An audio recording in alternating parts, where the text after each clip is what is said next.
अस्सलाम वालेकुम नाजरीन, आज हम मौजूद हैं अली रजा शिराजी के साथ, सीनियर एनालिस्ट हैं। और अब मर्डर केस है, जवेद भट्ट मर्डर केस पे नई आने वाली अपडेट पे बात करेंगे। 6 तारीख को उनकी पेशी थी और कुछ तस्वीरें वायरल हुई हैं अमीर मसहब पे और कैसर भट्ट की, खाना खाते हुए, हाथों में हाथ डाले हुए और अजीबो गरीब वो दोस्ताना माहौल था, उस पर बात करते हैं। अस्सलाम वालेकुम शिराजी साहब। वालेकुम अस्सलाम। कैसी हैं बहन मेरी? ठीक है आप?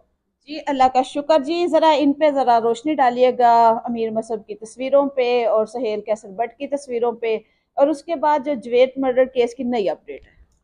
अच्छा, सबसे पहले जो तस्वीरें आपने देखी हैं वो बड़ी लेट देखी हैं। ये तकरीबन कोई 3-4 तारीख की तस्वीरें हैं।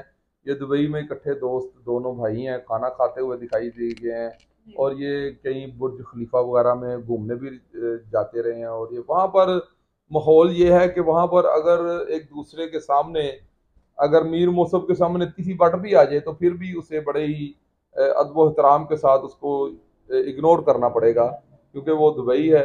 और इसमें अगर आपके, मिसाल के तौर पर, अगर आपके बाप का कातिल भी आपके सामने आ जाए तो आपको बड़े महजब तरीके के साथ उसे इग्नोर करना पड़ेगा। और दूसरी बात यह है कि मीर मसहब जो थे उन्होंने 6 तारीख को अपनी तारीख पर वापस भी आना था, तो वो मीर मसहब के साथ मिलने के लिए गए हैं। तो उसके बाद वो 5 तारीख को आए हैं और 6 तारीख को वो अदालत पहुंचे हैं। पुलिस के हसार में दोनों लोग, मीर फतेह जो कि आरफ मीर टीपू के सबसे छोटे बेटे हैं और मीर मसहब के छोटे भाई हैं, वो पुलिस के हसार में जब अदालत पहुंचे हैं तो अदालत में उसमें ये बहस हुई है दोनों वकीलों के दरमियान जज साहब के सामने, कि जज साहब ने ये पूछा है तफ्तीशी अफसर से, आईओ से ये पूछा है कि तुम्हारे पास इनकी मिसल मुकम्मल है, क्या लिख के लाए हो, बेगुनाह है या गुनाहगार हैं? तो उसने ये कहा है कि जनाब अली, इसमें अभी हमारी फाइंडिंग जो वो मुकम्मल नहीं हुई। तो उस पे वकीले जो इख्तसा उस पे जो वकील को बता देता ना, वकील जो जवेद भट्ट साहब के वकील थे, उन्होंने ये कहा कि इन दोनों की बेल कैंसिल की जाए और इन दोनों को जेल भेजा जाए। बाद में अगर ये बेगुनाह हुए तो आप इनकी बेल ले लीजिएगा। तो उसमें वकील सफाई ने ये मौका इख्तियार किया कि ये इख्तियार जो है ये मुदई पार्टी को ही नहीं होता, ये मुलजम पार्टी को भी ये इख्तियार होता है कि वो भी अपनी सफाई दे सके। और हमने जो है मीन्स के, हमसे मुराद यानी कि उनके जो अच्छा, उनके जो है क्लाइंट, वो दोनों मीर फतेह और कैसर भट्ट जो है, वो जो ज्वाइंट टीम बनाई गई है पुलिस की जानिब से, उनके सामने वो पेश हो चुके हैं और उन्होंने अपनी अपनी बेगुनाही के सबूत दे चुके हैं। और अब जज साहब ने ये जो है फैसला कलमबंद कर लिया है 20 तारीख के लिए, कि ये 20 तारीख को इसका फैसला सुनाया जाएगा कि ये गुनाहगार हैं, बेगुनाह हैं, इन्होंने जमानत वापस उठानी है या इनकी जमानत कंफर्म होनी है या इन्हें जेल जाना पड़ना है। ये सारी जो बातें हैं ये जज साहब ने ऑर्डर में लिखवा दी हैं। जी। आपने जिक्र किया है इसमें उनकी जो सिक्योरिटी के बारे में, वो कुछ लोगों के कह रहे हैं कि जो अमीर फतेह और कैसर भट्ट पेश किए गए तो उनकी जो सिक्योरिटी थी वजीर आजम जैसी थी। नहीं, इसमें वजीर आजम जैसी तो कोई बात नहीं है। एक्चुअली इन्हें जो सिक्योरिटी फराहम की गई है वो पंजाब पुलिस की जानिब से इन्हें सिक्योरिटी फराहम की गई है। मेरे ख्याल के मुताबिक एक जो गाड़ी है वो थाना ग्वाल मंडी से आई है और दूसरी जो है वो डीआईजी के यानी या किसी ऐसे स्टाफ की गाड़ी है, जो इन्हें एक बुलेट प्रूफ गाड़ी है जिसमें ये दोनों सवार हैं और आगे और पीछे जो पुलिस के स्क्वाड है वो इनके साथ गए हैं। वो उसकी रीज़न आई थिंक सो कि वो ये है कि इससे पहले एक जो है वो हैपन हो चुका है 2003 में अवान अदल में, जिसमें आरफ मीर टीपू जो है वो शदीद जख्मी हुए थे और उसमें 5 लोग जो थे वो जो 5 लोग थे वो जहाने फानी से चले गए थे। तो इसलिए जो है अब जो है उनको ये जो सिक्योरिटी फराम की गई है वो इसलिए की गई है कि ऐसा कोई इंसिडेंट ना हो जाए। तो इसलिए जो है उनके, क्योंकि रिसेंटली उनके भाई के साथ ये वाकया हो चुका है, बलाज के साथ, तो अब जो है इसलिए उन्हें ये सिक्योरिटी फराहम की गई है ताकि इस तरह का कोई इंसिडेंट लाहौर में ना हो सके। शूटर के बयान के मुताबिक अमीर मसहब के कहने पे कत्ल किया गया, इस पे कितनी सदाकत है? देखिए जी, जब तक बंदा पुलिस की हिरासत में होता है उसके बयान की कोई वैल्यू नहीं होती। वो कोई भी बंदा हो, जब तक वो अदालत में आगे जज साहब के सामने इकरार ना करे कि ये बात इस तरह है, वो ये भी कह देना कि मैंने जितने भी कत्ल आज तक लाहौर में हुए सारे मैंने किए हैं, तो उसके पुलिस के आगे कोई बयान की वैल्यू नहीं होती।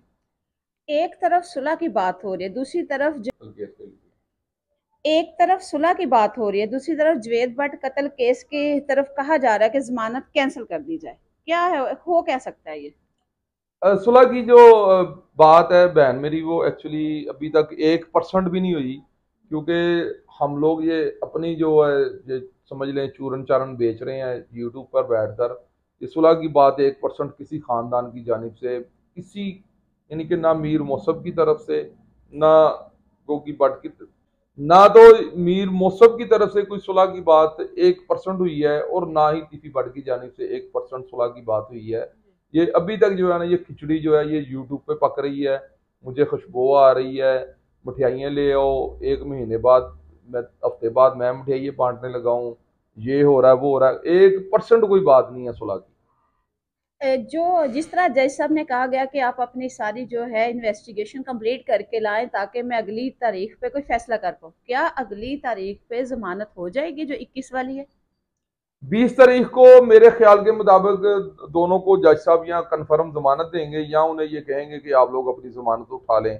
अगर इसमें पुलिस जो है इन दोनों से सेटिस्फाई हुई, जो जो चीज़ें इन्होंने फराहम की हैं कि अपनी बेगुनाही के बारे में, और जो एफिडेविट्स दिए हैं कैसर सोहेल भट्ट की जानिब से, अब जो एफिडेविट अगर पुलिस को रिक्वायर्ड हुए तो वो मीर फतेह के लिए की जानिब से भी दिए जाएंगे। मीडिया पर आना कोई किसी चीज के बारे में वो कंफर्म नहीं है कि मीडिया पर आएंगे तो देखें, अपने बयान देते रहते हैं ना, या वो अदालत की वजह से खामोश है कि अदालत में केस चल रहा है, अगर हमने कुछ बोला तो वो गलत हो जाएगा, ऐसा कुछ हो सकता है? नहीं, मेरी बात सुने, अदालत जो है ना वो इन जो ये यूट्यूब के बयानात होते हैं ना, इनको तो पहली बात है मानती नहीं है। दूसरी बात ये है कि 2023 में जो ना हाई कोर्ट ने एक ऑर्डिनेंस जारी कर दिया हुआ है कि कोई भी यूट्यूबर या स्ट्रीम जो मीडिया के चैनल है ना, वो किसी भी जो मुल्जम है ना उसका इंटरव्यू नहीं कर सकते। और दूसरी बात यह है कि अब अगर हसन पहलवान या भई पहलवान लोग कहते हैं जी सोशल मीडिया पर आए, या लोग कहते हैं जी वो इस पर आए, इसमें सोशल मीडिया पर आकर उन्हें क्या किस चीज़ का ना कोई गुनाह है ना सवाब है सोशल मीडिया पर आने का, तो उन्हें क्या जरूरत पड़ी है सोशल मीडिया पर आकर? वो कोई सोशल वर्कर तो है नहीं, या सोशल मीडिया जो होते हैं लोग जो जिनके टिकटॉक चैनल्स होते हैं या यूट्यूब चैनल्स होते हैं, या आपके इंस्टा पर कोई या फेसबुक पर, वही लोग ज़्यादातर सोशल मीडिया पर आने की कोशिश करते हैं, अपनी हर चीज़ को अपलोड करते हैं। ये लोग सोशल नहीं है, तो इसलिए ये सोशल मीडिया पर नहीं आते हैं। क्या कैसर सोहेल भट्ट इतने बाव असर हैं कि कत्ल के बावजूद भी दुबई आते जाते हैं, कोई मसला ही नहीं है? नहीं, इसमें बाअसर की कोई बात नहीं होती।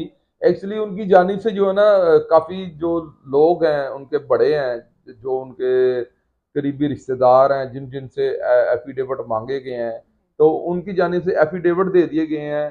तो यानी कि श्योरिटी बॉन्ड दे दिए गए हैं कि अगर कैसर सोहेल भट्ट आपको विद इन 1 आवर्स भी चाहिए होगा तो हम आपको फराहम करेंगे। इस वजह से उनका नाम जो है, ये जो कंट्रोलमेंट या कोई ईसीएल के बाद जो कुछ छोटा सा वो होता है सिस्टम, जो एफआईए और पुलिस की जानिब से बनाया गया, उसमें से उनका नाम निकाल दिया गया है।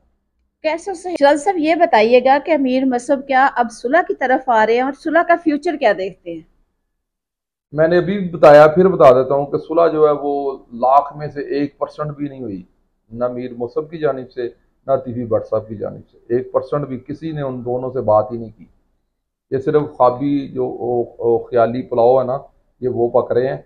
और दूसरी जो इसमें सबसे अहम बात है वो ये है कि ये लोग कह रहे हैं कि जी कैसर सोहेल भट्ट उसके साथ सुलह की बात करने गए हैं, वो सुलह की बात करने नहीं गए। वो ये फैमिली के इनके मसले मसाइल हैं, यानी कि फैमिली टर्म्स हैं इनके साथ, तो ये फैमिली यानी कि मुलाकात इनके साथ करने गए होंगे, और कोई बात ऐसी नहीं हुई। सुलह के टॉपिक पे मेरे ख्याल के मुताबिक कैसर सोहेल भट्ट ने भी मीर मौसम से नहीं की। जहां भी कोई कत्ल होता है या इस तरह की अनहोनी होती है, लोग उसमें जलती का तेल का काम करते हैं। पेट्रोल तो पहले छिड़का, सिर्फ तीली लगाते हैं। क्या इस केस में भी जो केस कत्ल बढ़ते जा रहे हैं उसमें जलती पे तेल का काम है, तीली का काम है, क्या हो रहा है ये? इसमें तो कोई ऐसा काम नहीं है। देखें, ये खानदानी इनकी दुश्मनी है, दरीना दुश्मनी है। दरीना दुश्मनी में हर शख्स जो होता है वो अपने मुखालफ की ताड़ में होता है, उसकी धाक लगाए बैठा होता है। तो जो मुखालफ होता है उसको चाहिए कि वो एहतियात करे। तो समझ लें कि मीर बलाच को भी ये पता था कि वो इस तरह की, यानी कि उनकी खानदानी दुश्मनी है, तो उन्होंने जो है वो इनकार भी किया हुआ है। तो खैर, अब जो होना तो हो गया, अल्लाह ताला उन्हें जवार रहमत में जगह अता फरमाए।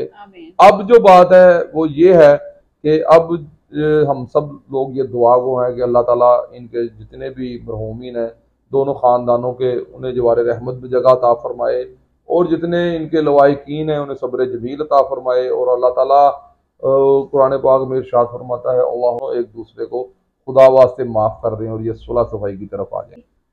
अर्शिया की इसमें 20 तारीख कहाँ से आ गई? अर्शिया की जमानत 6 तारीख को हो गई है। नहीं, अर्शिया अपना की नाम दा एहसन शाह दी बीवी, और उसमें उसकी 20 तारीख पड़ी है जी, 21 तारीख। अर्शिया की जो है वो अबूरी जमानत हो गई है, क्या 21 वाली तारीख पे उसकी जो है पक्की जमानत कंफर्म हो जाएगी? देखें जी, अगर वो 302 की भी मुल्ज़मा होती, जो एहसन शाह की बीवी है, आप उसकी बात कर रही हैं, वो अगर 302 की भी मुल्ज़म होती तो औरत को पाकिस्तान में बहुत ज़्यादा रिलीफ मिलता है, उसे बिल्कुल जमानत मिल जाएगी। वो 506 बी की उसने अंटैरम करवाई है, उसकी 100% बेल हो जाएगी। आखिरी पैगाम क्या देते हैं इस केस को, और यूट्यूबर को क्या पैगाम देते हैं? अमीर बलाज केस, एहसन शाह केस, और ये जो कैसर बट वाला है। मैं सब यूट्यूबरों को ये पैगाम देता हूँ कि थोड़ा कोई ऐसा मैसेज दिया करें कि जिससे अनारकी ना फैले या अमन फैले। हाँ, दोबारा मैं कह देता हूँ, मैं यूट्यूबरों को यही मैसेज दूंगा कि आप लोग कोई इस तरह का काम किया करें कि जिससे इंतशार ना हो मुल्क पाकिस्तान में, और जिससे ऐसी कोई, यानी कि बात ना जाए। हमारे छोटे बच्चे भी देखते हैं हमारे प्रोग्राम्स जो हैं, हमारी बहनें भी देखती हैं, बेटियां भी देखती हैं। तो बस इस तरह का कोई प्रोग्राम कर लिया करें, और थंबनेल्स जो हैं वो इस तरह के लगा लिया करें कि जो है वो छोटे बच्चे भी देख लेते हैं, हमारी माएँ बहनें हैं। तो ये फ्यूचर जो है वो हमारे बच्चों का, अब क्योंकि ये बात को अब मना ही नहीं कर सकते, बच्चे फ़ोन पकड़ते हैं, वो यूट्यूब खोल लेते हैं। तो अगर देखें कुछ लोग ऐसा कंटेंट बनाते हैं, खुदा उनका खाना ख़राब करे, मेरी और खुदा ताला की उन पर लानत है। जो यूट्यूब से पैसे तो मेरे ख्याल से कमाना ही बिल्कुल जो नहीं जायज़ है, बहरहाल फिर भी अगर जो भी है वो अपना कंटेंट तो ऐसा रखें कि कोई फैमिलीज उनके कंटेंट देख सके। कोई अगर बहन और भाई, या माँ और बेटा, या बाप और बेटी बैठे हो तो वो इकट्ठे देख सकें, इस तरह का कंटेंट बनाएं।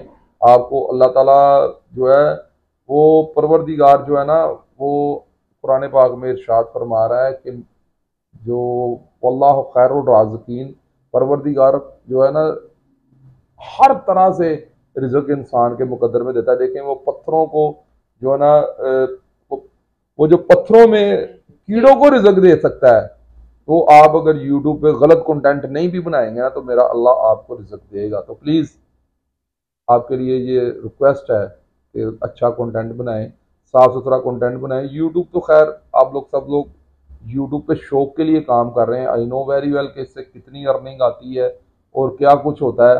ये सब लोग शौक के लिए लगे हुए हैं, एक ऐसी जुस्तजू में लगे हुए हैं कि हर बंदा ये चाहता है कि मैं डक्की भाई बन जाऊं, हर बंदा ये चाहता है कि मैं रजब भट्ट बन जाऊं।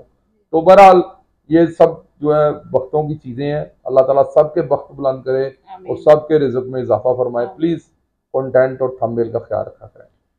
आप लोगों ने अली रज़ा शिराजी साहब की बातें सुनी, उन्होंने बहुत एक प्रोसेस से बातों को किया, केस को भी एक बड़े तरीके से एनालिसिस किया और बहुत अच्छे अंदाज से लेके चले। कमेंट्स बॉक्स में जाइएगा और कमेंट्स करिएगा और कमेंट्स करके बताइएगा अली रज़ा शिराजी साहब का आपको वो तज्ज़िया कैसा लगा, उन पे उनका फोकस करना कैसा लगा। और इसी तरह चैनल को सपोर्ट करते रहें, देखते रहें डेली टॉप पॉइंट। फिर मिलते हैं एक नई वीडियो में, तब तक के लिए